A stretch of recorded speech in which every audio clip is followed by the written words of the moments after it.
choice voting builds trust in Baltimore County when leadership transitions matter. Moments of transition in Baltimore County's election system test public trust. How we respond matters just as much as the outcome.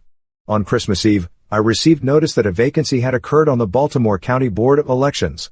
The state and local boards of elections should never be political platforms. They are the backbone of our democracy. I believe deeply in civic engagement and political ambition. However, when someone serves in a role charged with administering elections in Baltimore County, even the appearance of using that position to advance personal political aspirations can undermine public trust.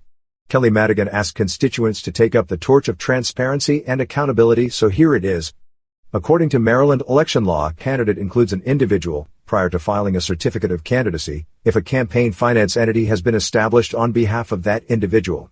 However, Maryland law only prohibits a candidate for any elective public or political party office, or any other office created under the Constitution or laws of this state, from serving on a board of elections. To me, our democracy works best when those entrusted with overseeing elections are singularly focused on protecting voters and not campaigns or parties.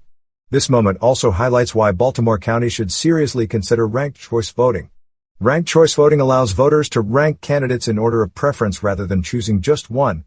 It encourages broader participation, reduces negative campaigning, and ensures that winners reflect a true majority of voter support. Importantly, ranked choice voting lowers the stakes of individual candidacies by giving voters the freedom to express nuanced choices without fear of wasting their vote. At the same time, it is important to acknowledge that Peta was the first choice of the Baltimore County Democratic Central Committee.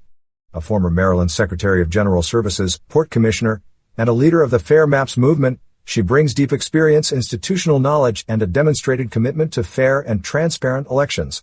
She should be considered again, and I strongly hope that Governor Wes Moore will select her to serve on the Baltimore County Board of Elections. I'm also closely monitoring developments in Baltimore County Council District 9.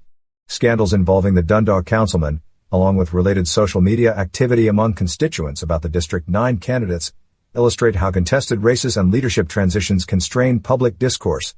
These circumstances highlight the value of election systems that encourage civility, reduce polarization, and reward consensus. I hope Baltimore County will consider ranked choice voting in the future.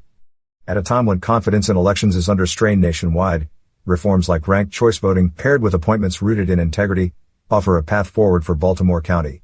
They center voters, reduce polarization, and reinforce the principle that our electoral system belongs to the people, not individual ambitions. Leadership transitions should strengthen democracy, not weaken it. Baltimore County deserves an election system and election leaders that reflect integrity, transparency, and public trust every time. Sharonda Dillard-Huffman is the president of the Blue and Gold Democratic Club and a candidate for Baltimore County Council District 8.